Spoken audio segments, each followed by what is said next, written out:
Сәлеметсіздер ме, құрметті оқырмандар, әріптестер және желі оқырмандары. 31 мамыр қуғын-сүргін және ашаршылық құрбандарын еске алу күніне орай кітапханамызда тарихқа тағлым өткенге тағзым атты кітап көрмені назарларыңызға ұсынамыз.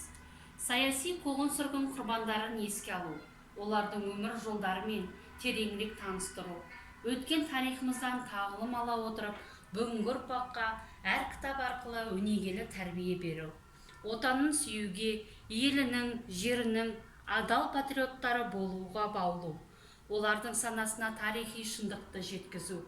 Көрмеге Қазақстан тарихына орны толмас қасірет пен қайға келген 30 жылдар ойраны, сол біз зұлмат кезеңнің экономикалық жағдайы, аштық пен азапты өлімнің себеп салдары, кеңестік биліктің пәрменімен қазақ